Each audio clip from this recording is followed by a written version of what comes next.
Now next important reaction is Claisen condensation reaction. तो Claisen condensation reaction asters से होता है। ऐसे एस्टर्स जिनके अल्फा कार्बन पर कम से कम एक हाइड्रोजन हो, वो बेसिक मीडियम में एस्टर रिएक्ट करके बीटा कीटो एस्टर में बदल जाता है, उसी को हम क्लेजन कंडेंसेशन रिएक्शन बोलते हैं। यानी बेसिक मीडियम में एस्टर्स का बीटा कीटो एस्टर में कन्वर्ट होना ही क्लेजन कंडेंसेशन रिएक्शन कहलाता है। जैसे मैंने एक एस्टर ऐसे ले लिया कि this one is CH3 CO O(C2H5), इसको बेसिक मीडियम में रिएक्शन करा दिया C2H5O- के प्रेजेंस में। Now the product of reaction is CH3 CO CH2 CO O(C2H5). Now this is the product of the reaction. और एस्टर जो हम लेंगे उसके अल्फा कार्बन पर एक कम से कम एक हाइड्रोजन होना चाहिए। ये फंक्शनल ग्रुप से जुड़ा पहला कार्बन अल्फा कार्बन, अब इस पर देखिए एक हाइड्रोजन मौजूद है तो ये अल्फा हाइड्रोजन। नाउ ये प्रोडक्ट बना, फंक्शनल ग्रुप से जुड़ा है पहला कार्बन अल्फा, दूसरा beta. Now product is beta keto ester. तो एस्टर का बीटा कीटो एस्टर में कन्वर्ट होना ही क्लेजन कंडेंसेशन रिएक्शन कहलाएगा। अब ये रिएक्शन होता कैसे, उसकी मैकेनिज्म को डिस्कस करते हैं। इसके दो मोल कंज्यूम होते हैं जो कि आपको पता होना चाहिए। Now mechanism of reaction.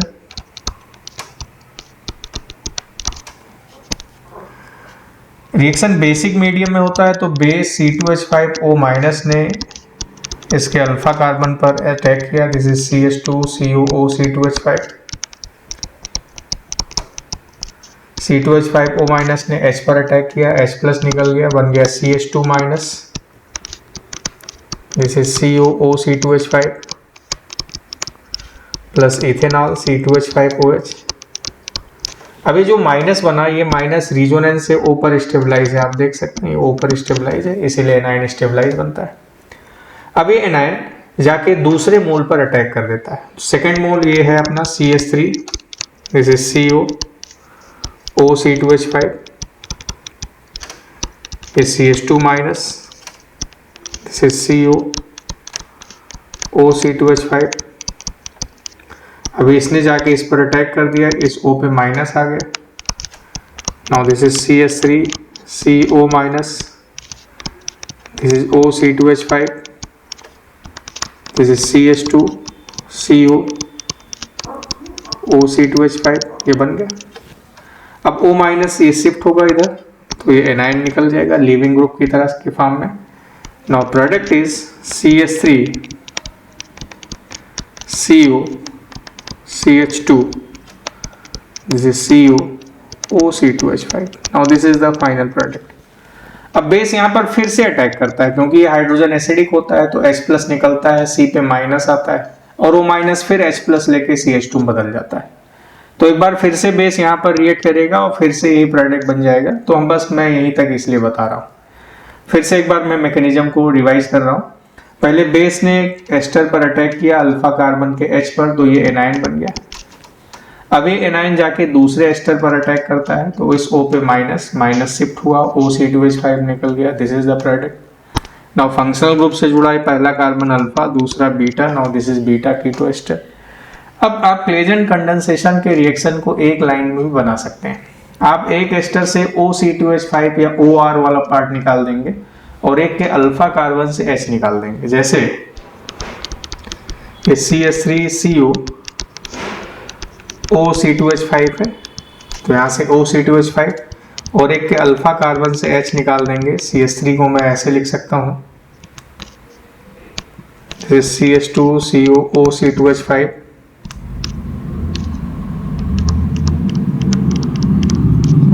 एक से O(C2H5) निकला और एक के अल्फा से H निकला। नाउ द प्रोडक्ट देखिए वही है, this is CH3 CO, this is CH2, this is CO O(C2H5). Now this is the product of the reaction. ये हो जाएगा इसे। तो ये आप एक लाइन में प्रोडक्ट इस तरीके से बना सकते हैं। अब मैं आपको वेरियस एस्टर्स दूं कि this one is CH3 CH2 CO O(C2H5). अब इस पर बेस C2H5O- का रिएक्शन करा दें। अब आप क्या करेंगे कि एक से O(C2H5) निकालेंगे और एक के अल्फा से H2 निकालेंगे। Now the product is CO CH(CH3), this is CO O(C2H5), this is the product. अब क्या करेंगे आप यहाँ देखें, दिस इज CO O(C2H5), तो CH3 को मैं ऐसे लिख दूं, this is H CH3 CH2 CO O(C2H5). तो आप देखिए एक से O(C2H5) निकला और एक के अल्फा से H निकला, इस तरीके से। Now this is the final product, यहाँ पे ऐसे बन गया। अब जैसे मैंने ये लिया कि this is PH CO, this is PH CH2 CO O(C2H5), इसके 2 मोल ले लिया।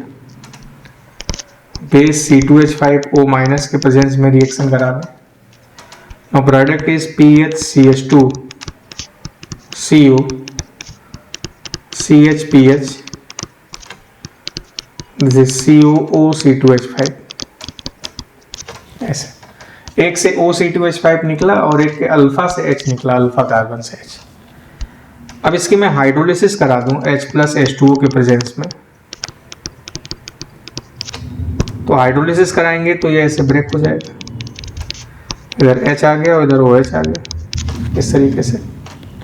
नाउ ये बन गया, this is PH CH2 CO CH and this is COH, ये बन गया ऐसे। Now this is beta keto acid. अब बीटा कीटो एसिड, ये एक अल्फा और ये बीटा कीटो एसिड को हीट कर दें, तो आपको बताया गया कि बीटा कीटो एसिड को हीट करने पर CO2 निकल जाता है। Now the product is PH CH2, this is CO, this is CH2 and PH plus CO2. Now this is the product. So this is about Claisen condensation reaction, जिसकी mechanism भी discuss की गई और जिसकी एक ट्रिक भी बताई गई कि आपसे एक से O(C2H5) निकालना है और एक के अल्फा कार्बन से H निकालना है। नाउ नेक्स्ट, इसी को थोड़ा और इलेबोरेट करें तो नाउ मिक्स और cross Claisen condensation reaction, mixed और क्रॉस क्लेजन कंडेंसेशन।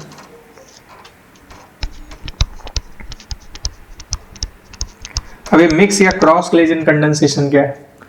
अब हम क्लेजन कंडेंसेशन 2 डिफरेंट एस्टर्स के बीच में कराएंगे, जिसमें एक में अल्फा हाइड्रोजन होगा और एक में अल्फा हाइड्रोजन नहीं होगा।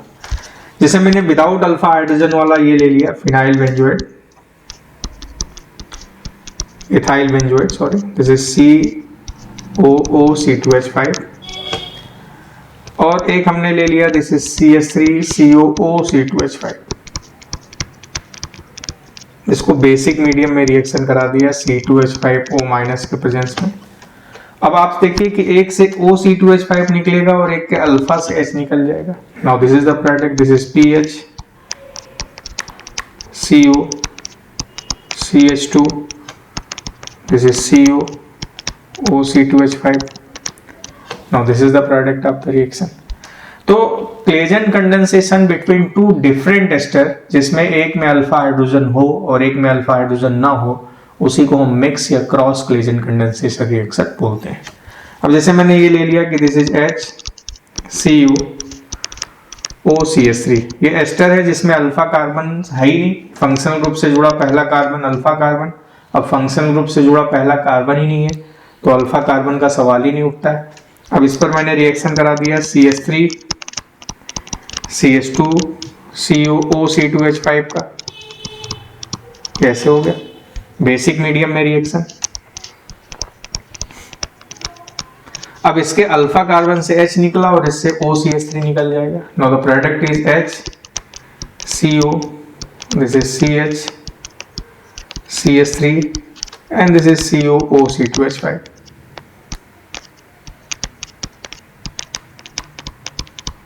Now this is the product of the reaction.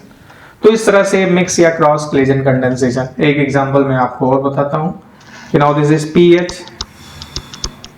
CO OC2H5 और इसका रिएक्शन PH CH2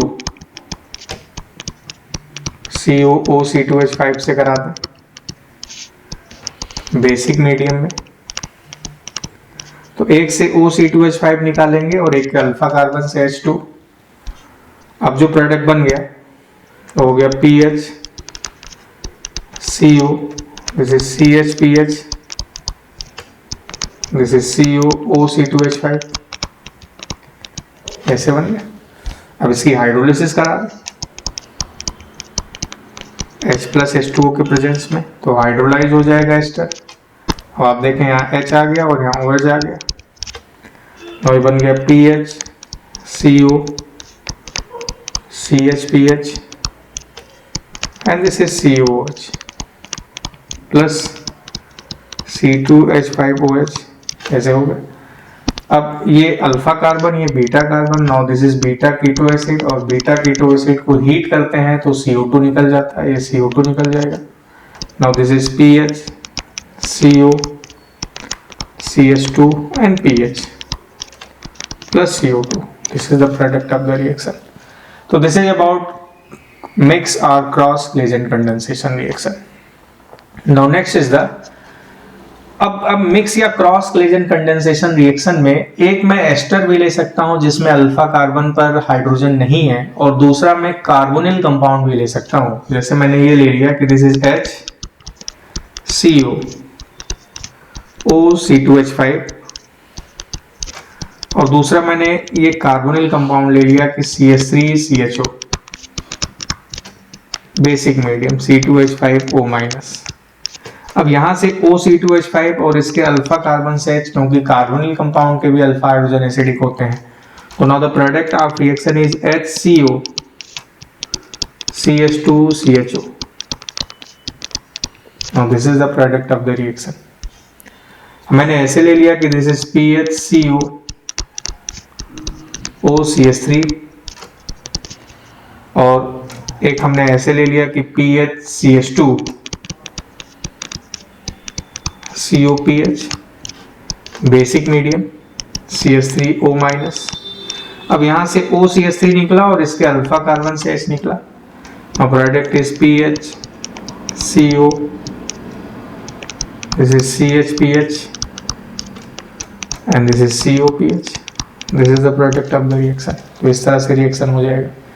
सो जो मिक्स या क्रॉस क्लेजन कंडेंसेशन होता है वो एस्टर विदाउट अल्फा हाइड्रोजन और कार्बोनिल विथ अल्फा हाइड्रोजन के बीच भी हो सकता है।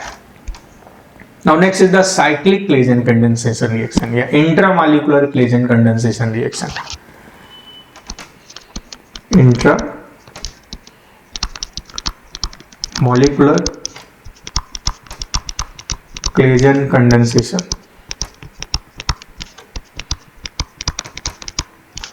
इंट्रामॉलिक्यूलर क्लेजन कंडेंसेशन को ही डिकमेंस कंडेंसेशन बोलते हैं। This is also known as Dieckmann condensation. अगर डिकमेंस कंडेंसेशन क्या है, इंट्रामॉलिक्यूलर क्लेजन कंडेंसेशन क्या है, तो इंट्रामॉलिक्यूलर क्लेजन कंडेंसेशन ठीक इंट्रामॉलिक्यूलर एल्डोल कंडेंसेशन की तरह होता है, जिसमें या तो 5 मेंबर्ड या तो 6 मेंबर्ड रिंग ही बनती है, 3, 4, 7 मेंबर रिंग नहीं बनाना है। जैसे मैंने एक कंपाउंड ऐसे लिया, दिस इज COOC2H5, ऐसे इस तरीके से, दिस इज OC2H5। इसका रिएक्शन बेस C2H5O- के प्रेजेंस में करा दें। नाउ आपसे पूछा जाए what would be the product of the reaction, तो मैं इसको ऐसे नंबरिंग कर दूं, this is carbon number 1, 2, 3, 4, 5 and 6। तो मैं इसको ऐसे लिख सकता हूं कि this is CO OC2H5, this is CO OC2H5।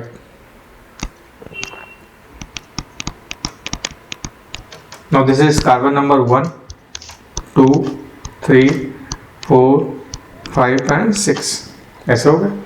अब कार्बन नंबर हमने कहा कि इसमें ऐसे प्रोडक्ट बनाना है कि प्रोडक्ट या तो 5 मेंबर बने या तो 6 मेंबर बने। अब हमें एक से OC2H5 निकालना और एक से H निकालना है, तो कार्बन नंबर 5 पर H मौजूद है ऐसे, तो अब OC2H5 और H ऐसे निकल गए। Now the product of reaction is this one. This is CO and this is CuOC2H5. This is the product of the reaction. इस तरह से मिल गया अपने को। अब एक रिएक्शन आपको और ऐसे दिया जाए, this is CuOCH3 and this one is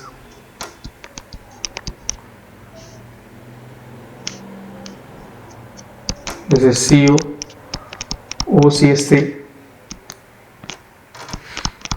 Now what would be the product? And its reaction with base C2H5O minus. Now it's simple.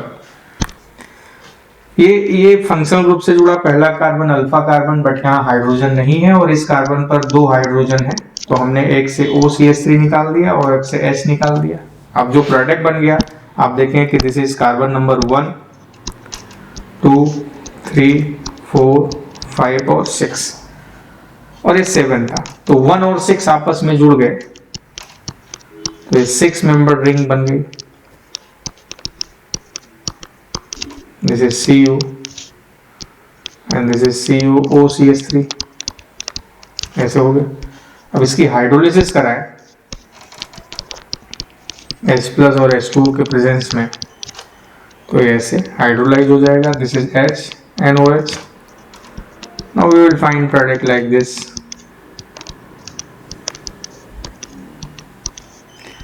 This is Cu and COH. Now this is beta keto acid, alpha and beta, and beta keto acid को heat कर दें तो CO2 निकल जाएगा। Now this is the final product of the reaction. This one. So इस तरह से Claisen condensation reaction होता है, जिसमें हमने आपको शुरू में नॉर्मल क्लेजन कंडेंसेशन बताया, फिर क्रॉस या mix Claisen condensation, and next is the intramolecular Claisen condensation, जिसमें 5 या 6 membered cyclic ring as a major product बनता है।